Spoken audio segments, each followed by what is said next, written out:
We launched our new look site 8 weeks ago, and essentially it was a complete rebuild. So I'm going to take you through the process that was involved with that now, and some graphics there and statistics as well. For anyone that doesn't know 53 Degrees North, we're the leading outdoor adventure stores in Ireland.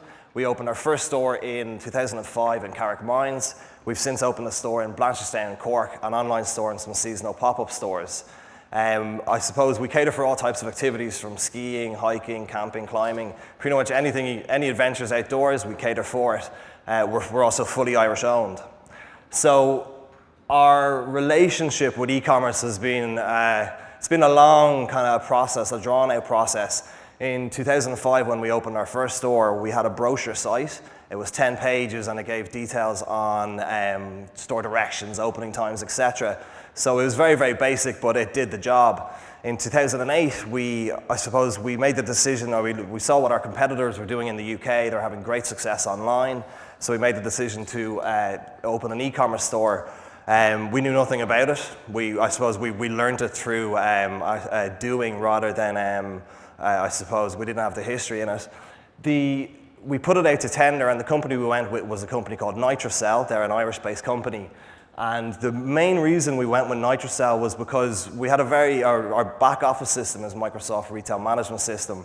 It's a very complex system to work with, and we naively thought that we could integrate it seamlessly with a front-end website. That wasn't the case, and it's actually one of the most difficult parts of setting up an e-commerce store is in the integration to the back end. So with Nitrocell, the integration was very, very difficult. The card itself wasn't very flexible, so any custom work we had to pay for was getting quite expensive. At the time, e-commerce wasn't actually a priority for us, so it was pretty much put on the back finger. The long finger. We were focusing on store openings and improving, our customer service in store. In 2010, we moved to a different provider, and the cart we used was Xcart, which is a similar enough platform. Promised it integrated with Microsoft Retail Management System. It worked very well in tests, but in reality, it was quite clumsy, and it was just, it was quite disheartening that we put a lot of work into it, and it didn't work the way we expected it to. It was a bit more flexible, but still, there's a lot of customization hours, and it was very expensive for us. So in 2010, we moved to Magento, and finally ironed out any of our back office issues. And it was really when we got the administration side of it working properly that we saw the potential that we had. So we were able to concentrate on growing the online business itself and the conversions, SEO, etc. The important side of it. Magento itself, I don't know if you're familiar with it, but it's a fantastic cart. It's open source. There's a free version. There's also a paid version. The free version is phenomenal. It's very, very flexible. There's a huge community built around it, so there's a lot of support. There's a lot of really great developers out there, which means there's competition between developers. So in terms of value, it's quite good. I know there's a couple of Irish companies using it here, Mothercare and Butler's Chocolates, etc. So we were really, really happy with Magento. The site worked really, really well, and we were very happy with where we were going. Then in the back end of last year, we had a shift where two directors came on board, and myself and my MD, Martin Blacker, we approached the directors with our plan for e-commerce and where we wanted to take it, and our vision. And they bought into it. They loved it, and they essentially gave us the support that we needed, but more importantly, they gave us the resources we needed to take our site to the next level. And that was really a turning point for our store, our e-commerce store, was getting that support from the directors and getting the resources. And so we had a few different things that we knew we need to change, some kind of key priorities. But essentially the entire the entire website itself changed, from SEO, title tags might have been missing, etc. So we fixed up a lot of the smaller stuff.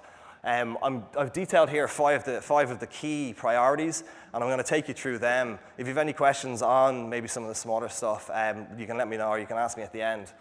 So I suppose the first issue that we identified was responsiveness. At the time, our site, the visitors on our site amounted to 24%, which was quite significant. Our site wasn't mobile friendly, it wasn't tablet friendly, it wasn't responsive.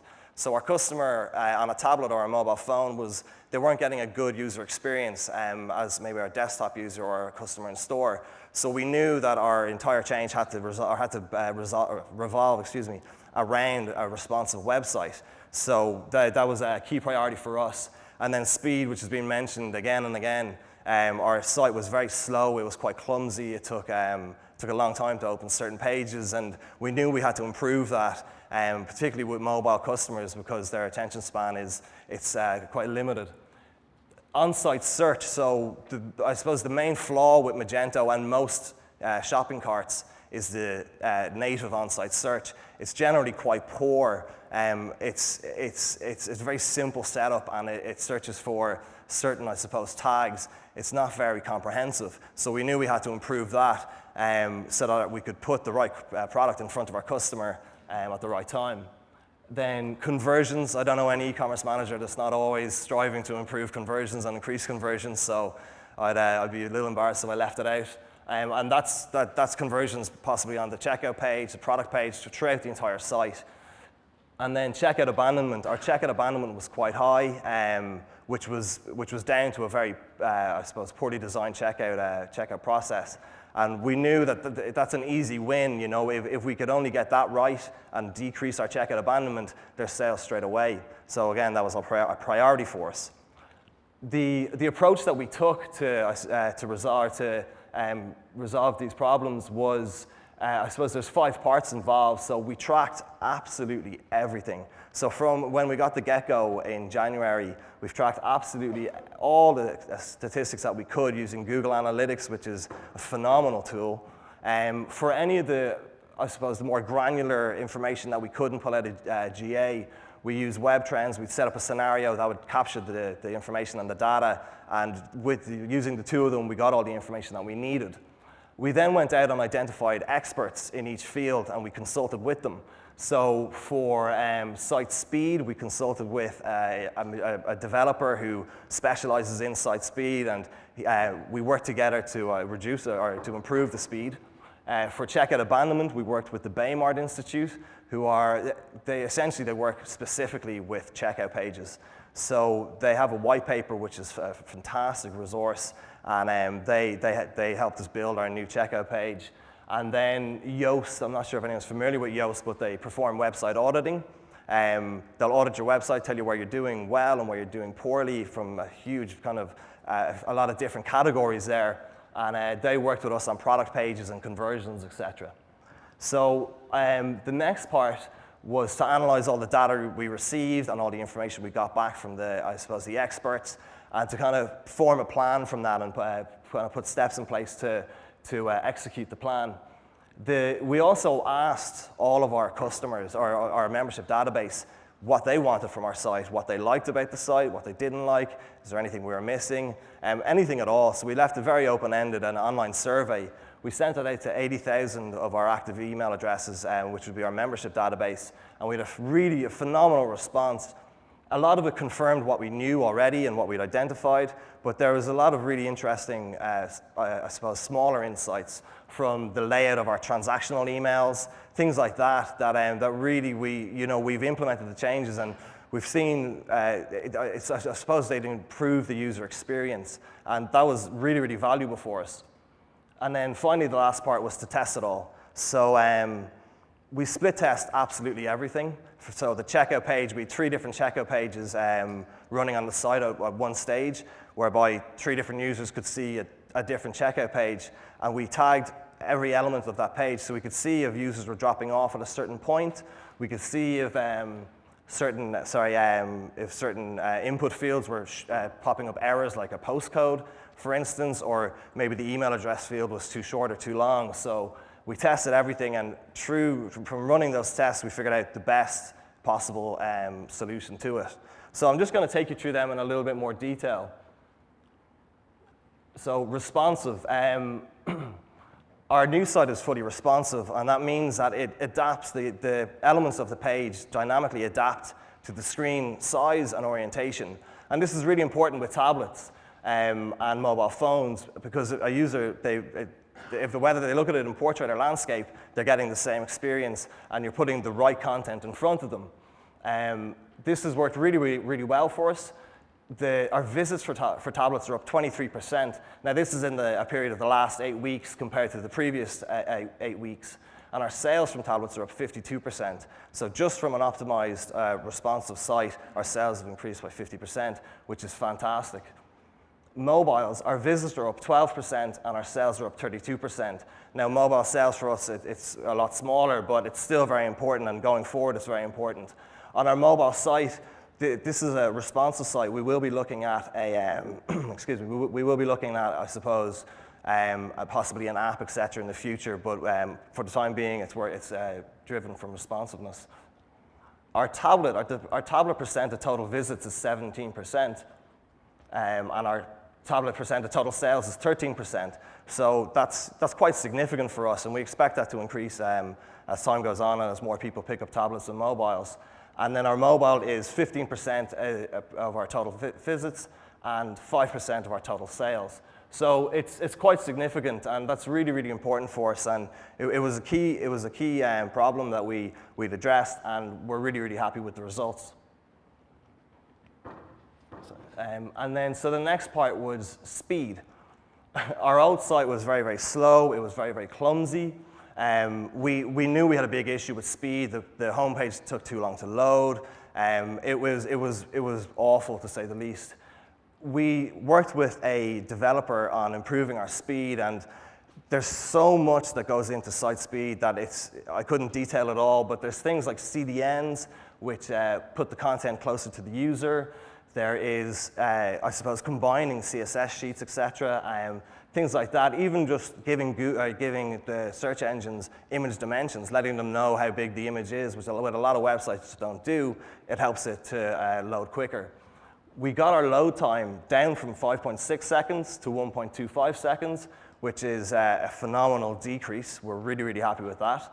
And our rating is 84% on YSO and Google PageSpeed. That's up from 70%, so we're delighted with that as well.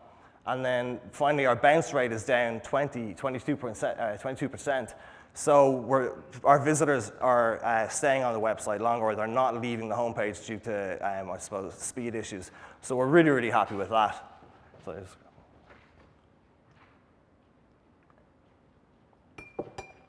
excuse me. The next part is on-site search. This is a fascinating part of e-commerce, and it's growing and growing. A lot of people are happy to stick with their stock on-site search, but there's huge opportunity here to merchandise your products and to put the products you want to sell in front of your customer. As I mentioned, the Magento search wasn't working for us, so we identified 3 alternatives, and we finally went with a company called FactFinder. FactFinder are essentially they strip out the on-site search, the native on-site search functionality, and replace it with their own. And then through feeds and smart algorithms, they figure out what the customer is looking for or what they're most likely looking for. So if someone types in waterproof jackets and they misspell it, with FactFinder, they'll still show them waterproof jackets. In the old scenario, if they typed in waterproof jackets and misspelled it, they'd hit a dead end. So it keeps the process flowing, and that's really important, is to keep the customer flowing through the site. Another neat trick with this is the auto-suggest tool. So from the home page, if a customer knows they're looking for a specific product, be it an iPad, a book, or a Resolve jacket from the North Face, if they know the exact product they're looking for, from the home page, with one click and a few keystrokes, they can get to the product page, which is the purchase page, which is fantastic, because you're getting them straight through the site. You're cutting out clicks, and that's really important. You can also use auto-suggest to suggest maybe different products or upsells, and also categories, etc. So it's very powerful. Where I suppose the real value comes with improving your on-site search is the results page. So with a proper on-site search functionality, you're going to have less errors, which means less dead ends. You're also going to have the ability to merchandise the results page to, I suppose, increase conversions. So if someone is looking for a waterproof jacket, you can set up some rules and scenarios that stipulate if they type in these certain keywords, that they'll be showing either your best-selling waterproof jacket, a high-margin waterproof jacket, whatever it may be. You can decide what products to show them first, and that's really, really important for conversions on the results page. So just our queries are up 42% in the last 8 weeks, on the previous 8 weeks again, which I think is, we're delighted with it. I think it's a substantial increase. We do expect that to grow, but what that says to me is that the customers that have come on and have used the search before trust it, and they're now using it to browse through the entire website. Again, we're tracking all statistics, and anywhere we can improve, we will. Our errors, which is brilliant, is down 67%, so we're really, really happy with that. There's far fewer people are hitting dead ends, and we're keeping them moving throughout the site. And then our click-through rate on the results page is up 108%, which is fantastic. So the way we're, I suppose, dynamically rearranging the results page to suit the query, we're getting a better click-through rate, and it just means that we're getting the customer to the relevant product as quickly as possible. Conversion. So I've taken the product page here for conversion. I mentioned earlier there's conversion can be used pretty much anywhere on the site, but we've taken the product page here. We worked, as I said, with Yoast on this, and we had, similar to the checkout page, we had 4 different product page designs in operation at one time. And through that, we figured out which elements worked best and why. So as you can see, it's quite clean above the fold. You've got your image, your big header, clear pricing, and your call to action, and then some information on the right-hand side. So from above the fold, you've got everything there you need to make a purchase. If you are looking for more information, there's a video below. There's easy to use tabs on description, information, reviews, etc. And this has worked really, really well for us. We've had really good feedback on it. We're delighted with it. We can certainly improve it, and we're continuously tracking it and seeing I suppose, ways that we can improve it. But for now, our conversion is up 36% for the entire site. I put a lot of that down to the improved product page. So our conversion, we're really, really happy with that increase in conversion. And as I mentioned, split testing was vital, very important for the product page.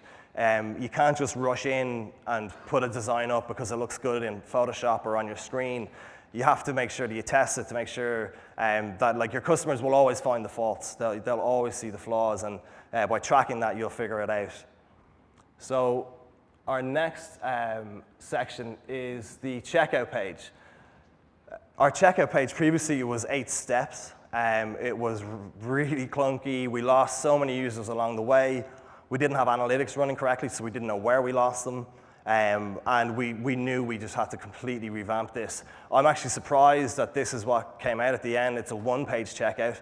I was expecting maybe 2 or 3, but this is what went over, and it's worked really, really well. It's very simple. So we've removed the navigation bar from the page itself, so there's no distractions. You can get back to the next step, but we've removed any distractions for people moving elsewhere. The billing, you've got a simple billing address. You can ship to the same address, or you can untick that option and it'll give you a shipping address field. So it's removing clutter that you don't need and keeping it as concise and straightforward as possible. Then you've got your shipping method, your payment method, and a simple confirmation. So we have tracking running on each input field for this. And if someone trips up on the postcode, or if the email address field isn't long enough, things like that, we'll get a notification every single time someone trips up on that. And that's really important for us because it means that we can look at it, we can improve it, and constantly improve it and see what the customer is doing on our site. So adding security icons is essential on a checkout page. You have to make the customer feel or trust the site. Another thing that you won't see here is we got an extended SSL cert, and what that means is we have a green trust bar in the browser bar, and that just adds to the security for the site and the impression of security to the customer. So that's had a huge impact for us. Our abandonment is down 21%. We're delighted with it. We know we can get it lower, so we'll constantly work until we do. And the company that we worked with was Baymard Institute, And as I said, they have a white paper on checkout abandonment. If you're interested in it, it's absolutely worth just checking out that white paper and their website. And they've got some really interesting kind of resources coming through on mobile checkouts as well, which are quite surprising. So if you get a chance, do look at that. Our figures, so the figures that I've taken here, again, it's the last 8 weeks compared to the 8 weeks prior to that. There's not much point in me comparing the period to the same period last year because so much has changed in the last year that it just made more sense to compare it to the months before. So the most important figure, which is turnover, my MD will tell you, is up 31%, which is fantastic. We're delighted with that. We're ahead of target, etc. So we're really, really happy. We know we can improve that. I think it's important to note that April to July they're our quietest months of the year. So, and they're generally quite similar in terms of sales. So that increase, it's quite good, and we expect that to improve through our busy period, which is winter. Our visits are up 19%. Part of that would have been SEO, although we're still catching up with the new site on SEO and also PPC. Sorry, I should mention that a lot of that would have been remarketing as well. But I haven't got into that here, but if you don't remarket, you should certainly look at it anyway. Conversion, we're up 36%. Abandonment, we're down 21%. And bounce rate, we're down 22%. So really, really positive figures coming out of the new site. We're absolutely delighted with it. In terms of future plans, so we couldn't do everything at once. We have, I suppose, a project timeline mapped out. We've got a very aggressive plan for the UK, Germany, and France coming up over the next year and 2 years. There's things like cross-selling and upselling, which we didn't address initially. We wanted to get the basics right, so our site converts as well as possible. And then we're going to look at cross-selling and upselling. And interestingly enough, that's actually run through the on-site search functionality as well. It's the same provider. So there's a lot of plans in the pipeline for us. And it's just a really, really exciting time for us. So that's the end of the presentation. It's probably quicker than I expected, but flew through it. I probably spoke way too quickly. But thank you very much for your time.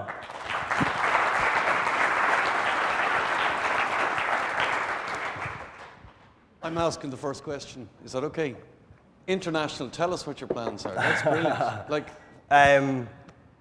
We have a few competitors in the room, so close your ears when I'm telling you this. So, no, it's simple. The plan for the UK is we're launching a UK site. It's an extension of the Irish site. There's a few kind of VAT issues there that we need to iron out, etc. But the main benefit that we're seeing, and from talking to our account managers in Google, etc., is Google Shopping in the UK. It seems anyway that a lot of the agencies are moving from maybe PPC, or not moving from, but they're concentrating a lot of their spend on Google Shopping. Google Shopping has recently moved to a paid per click, I suppose, scenario. So essentially, you upload your products to Google Shopping, you link them to your website, and then you bid to have your products show up in front of the customer. It's part of the search results in the UK, and from what we're seeing coming out of the agencies in the UK, it has a really, really positive effect on turnover and conversions and click-through rates, etc. So our plan is to launch in the UK. Obviously, we don't have the history there, so without spending an absolute fortune on PPC and marketing agencies, our plan is to hit Google Shopping straight away and do our best to get to the top of that and put our products themselves in front of the customers, I suppose, as early in the buying process as possible. So that's a key for us. And then Germany and France will be similar enough. The markets in Germany, we're in a unique position whereby the palette of products that we buy from our brands, they're actually different to the products in Germany and France. So we'll be going into the countries with a slightly different range. So that'll be our USP. And also, because we buy in sterling, we actually sell at the cheapest euro in Europe. So we'll have a price advantage there without affecting margin. So it's exciting times, and we're looking forward to it. Brilliant. Okay, we'll take a few questions. Anyone like to? Yeah. Hi, Rossa. Thanks very much. That was very insightful and open and honest, so thank you. Quick question. You're an e-commerce manager, and you mentioned, I think you have 3 stores, was Correct. it, nationally? Yeah. Do you get any credit for Ropo for in-store, or should I take that up with your MD? No, I get every Monday morning I get kicked by the other managers because people are coming in store and they're saying, "Oh, buy online," or the other way around. We absolutely get credit, and I suppose I mentioned the turning point of talking to our directors. It was really getting across to them that sales online are fantastic, and if we have huge revenue, that's brilliant, but e-commerce and online stores now are essential for bricks and mortars as well. Quite often it's the first point of contact for a customer in the shopping process, and it's the biggest shop window that you can have. So for us, we embrace it, the entire company embraces it, and we use the website in store. So if a customer is looking at maybe buying a tent, the staff will talk them through the traditional sales process and then take them over to a tablet or a laptop and show them maybe the pitching guidelines, just to show them how easy it is on our website. So that'll be like a 5-minute video, etc. So more and more we're integrating the two together, and I don't get as much credit as I think I should get, but the managers, they certainly do see the benefit. Yeah, hi Rossa. On your last slide there, I thought I saw you had a note at the bottom to say that your online sales were 46% higher than... Apologies, I missed that. Actually, okay. This was an interesting fact that I put in. For anyone that doesn't have an online presence or is in the early stages, or they're thinking about it and they're not too sure, this is a really interesting fact from our website. Now, it could be completely different for another retailer, but our average transaction value online is 46% higher than it is in store, which is outstanding when you think about it. Like we sell, I suppose a lot of our jackets could be, high-end jackets at high price points. People are more than happy to purchase them online. If you had to ask me, I would have thought people would have been buying maybe the cheaper options online or smaller products that they weren't bothered to go in store to pick up, but it's actually, they're picking up everything. Like we've had a great season online selling tents. Tents weigh, 6 to 7 kilos. They're bulky. They're hard. They're I suppose heavy to bring home. So people are they're possibly coming in store and getting it shipped to them, or else they're just researching online and getting it shipped out to them. So I just thought that was an interesting fact for anyone out there. Is there any particular product that's sold more online than in the store? So we'd have particular brands that would sell quite similarly throughout the entire company. But funnily enough, it's actually tents have been a really, really good seller online for us this year. So tents, with the good weather, it's been a strange season for us, because with the lack of rain, we're not selling as many waterproof jackets as we'd want to. We should probably buy paddling pools, I don't know. But the tents, things like that, kayaks, camping's gone really, really well for us. So. And sorry, just one other question. Before you relaunched your webpage some weeks ago, was that still the case that you sold, prior to the relaunch? Yeah, was your online sales considerably higher than it would? Now, it would have been, that's taken on an average over the last 6 months. Okay. So it would have been similar enough. Yeah, absolutely. Right. Thank you very much. No problem. Any other questions, guys? We've one in front of you, sir. Oh, sure. sorry. Thanks. How do you do your operation in the back end, like the logistics? Is it driven to store, or do you outsource it? So no, we ship from our store here in Blanchardstown, actually. We have the space to do it, and we're not Littlewoods yet, so we have the space to do that from our store in Blanchardstown. And it's our product is we warehouse some product, but most of it is picked from the shop floor, which is why it's essential that the back-end system integrated in real time to the website, so we weren't disappointing customers. And once we figured that out, it's really taken off for us. But it's quite basic, to be honest, the back end, and it's quite straightforward. There's not difficult packaging processes involved like a lot of the bigger retailers. So we pick from the floor, we pack it, and we send it, and it's as simple as that. Anyone else? No. All right. Thank you very much for your time.